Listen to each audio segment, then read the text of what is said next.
Just put both the heads, bottom one is face up, top one is face down, since most of the grime and grease is going to be in the valve cam area, in purple power. And this is, what size is this? 2.5 gallons. So I've got 5 gallons in there. And after it sits a little bit, see it? I mean, it just takes this stuff. I don't expect it to do much in there. I'll use a little bit stiffer, a little nylon, hard bristle nylon toothbrush kind of style brush. But I'll get these things all cleaned up. After an initial cleaning, and I did use purple power, purple stuff, you can't, this is aluminum, so you can't leave the stuff in there too long. Aluminum reacts, or the acid reacts, however you want to say it, with aluminum, and if you leave it in there too long, I mean, I wouldn't leave it in there like past an hour, and then you got to scrub and rinse and flood it and make sure it's free of all that acid. But anyhow, just to get it apart, I soaked it and scrubbed it and rinsed it. Then, because that also allows me this very important step to label everything. So you can see this is the right hand head, this is the intake side, this is the exhaust, and Kia is nice enough to label everything. So you can see right here, RH, right hand. Move this out of the way. And on the camshafts, INRH, that's the intake right hand, and the exhausts will say the same thing, right exhaust. Another thing to keep, so you don't mess up your intake, because it's variable, and it's only variable on the intake. On this, we'll have these two chambers here, which go in for the variable timing in that cam end there. Label. So what I do is I do circles to tell me what, and it's not necessarily the cylinder in relation to the engine, it's the cylinder in relation to the head from the front. So 1, 2, 3 going front on this side to the back on this side. So I've labeled them, as you can see, right hand intake 1, 2, and I go all the way down the line, 1, 2, 3, 4, 5, 6. All right, each position is 1, 2, 3, 4, 5, 6. And make a board. This is just cardboard that you can pull the valves out, have all the stuff done in advance. You can see I got front there, right hand intake, right hand exhaust, and everything else corresponds. So 1, 2, 3, 4, 5, 6, 1, 2, 3 for my right hand. So I'm going to put the camera up on the tripod here, and I'm going to show you how to get the valves out. And this is a little bit different because I'm used to doing the big cast iron old school V8 stuff. So these don't have very much spring tension on them. And I want to keep all these because they're going to function the same way. They rotate these, whatever you want to call them, lifter buckets. You're going to be able to pull them up with a magnet like this. Label them all. They need to go back in the same place they came out from, because they are oriented, they are worn to that cam lobe. If you lose track of these, you have to replace them. And these are not worn to any degree that would warrant replacing them, so it'd be just a waste of time and money to lose track of where they are.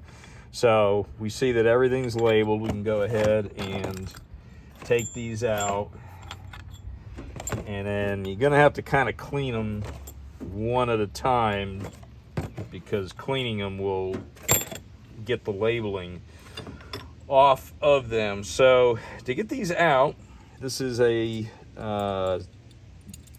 die handle from a tap and die set, and that same magnet that I used, go ahead and put a magnet through it. And what's going to happen is we're going to take this socket, which is 16 millimeters, which fits nicely over the retainer, and the magnet on this stops. There's a little ridge there that it stops on. So what we're going to do is we're just going to push this down. Let me, hopefully we can see good here. We're just going to push down, and it won't take much force, and then the magnet is going to grab the keepers. So let's see. Yep, there we go, just like that. Did both of them come out? Oh, it looks like only one of them did. So let's do that again and get the other guy here.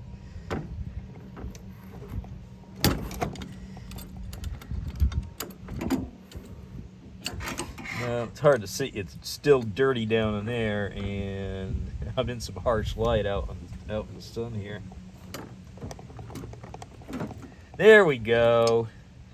So, it might take a time or two. It will also be helpful to stuff a rag up under there. Now, the keepers and the retainers and the springs. Oh, you know what? I'm going to keep my, just in case, the exhaust and the intake.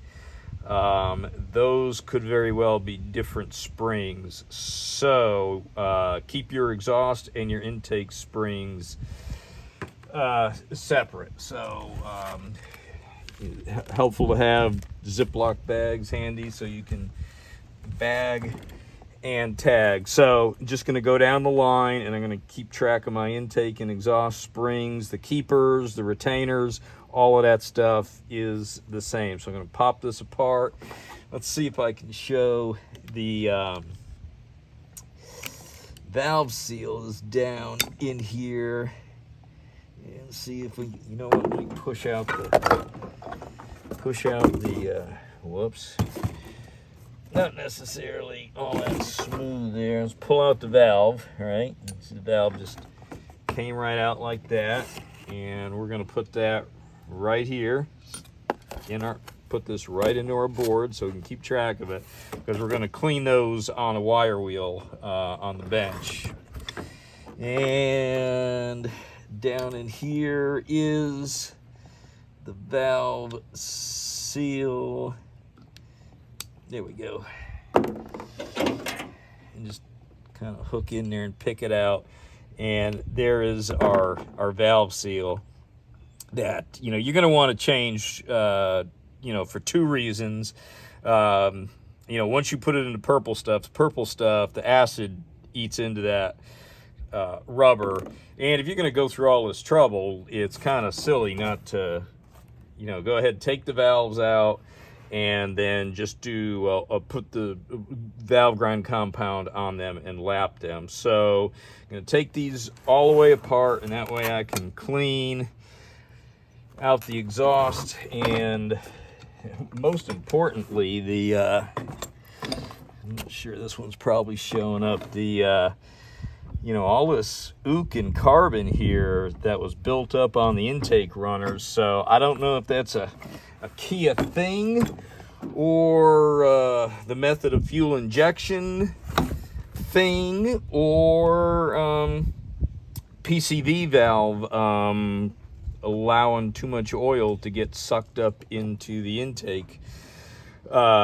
system and putting oil back in there, although the engine did not use any oil. So how that carbon got there and what it is from, I'm not exactly sure, but we're gonna clean it up and then do a little bit research to see, do these things just do it, or could there be a definite reason? I'll be putting a new PCV valve in there anyhow. So anyhow, I'm gonna take this all apart and get to cleaning on it some more.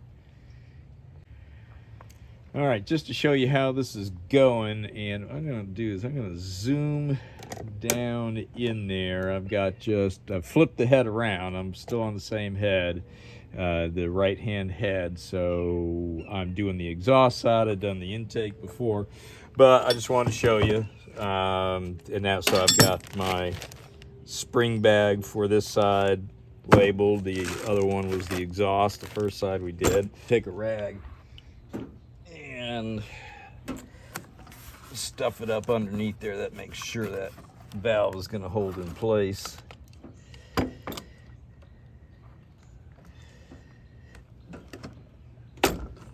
And you see that? Push down, pop up, done. All right. Put all these in the intake side here. And as you can see, I've already got my exhaust valves. Let's see if I can zoom back out and just grab there we go. So I've already put my exhaust valves in there, and now I'll go ahead and load up all the intakes in there, and that way when I clean them one by one on the bench mounted wire wheel, I can keep track of them one at a time, and then I can label the actual valves on the bottom as an extra added precaution. All right, in this late October afternoon, pleasant Georgia weather today anyhow. It's been windy for days. I'm going to show you how to clean these valves from the Kia. I'm not going to do all of them. I'll show an intake and an exhaust. So remember, you're going to want to wear a mask for this. A good N95 mask, and your safety glasses, because these little wires come flying out, and like I said before, they like to find eyeballs. But the other thing that happens is they find their way into your clothes, your hair, and everything. They get into your clothes and they transfer. So they will go from your sweatshirt to your boxer shorts, and let me tell you, it's no fun. So anyhow, but as far as PPE, don't wear gloves. You do not wear gloves working with wire wheels and grinders. They'll suck your hand right in, especially the rubber ones. So let me grab I'm going to bring it in a little closer here, and hopefully that shows. I'm going to show it in a couple places. That is an intake valve. So turn on your wheel.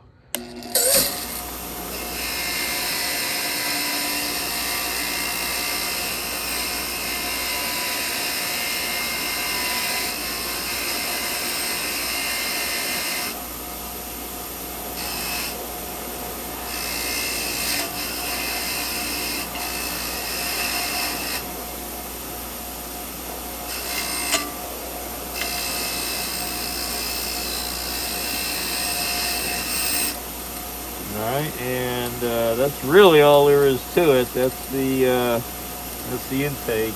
Can't remember if I showed, let's see, if I showed the back of an intake. We'll do another one. So there's an intake valve there on the back side.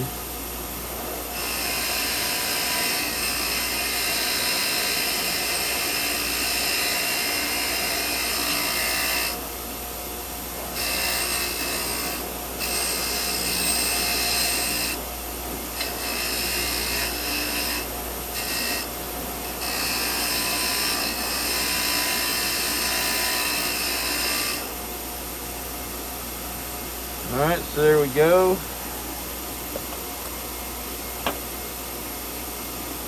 And let's go ahead and do an exhaust. So it's got the buildup will be on the back side, or on the combustion chamber side.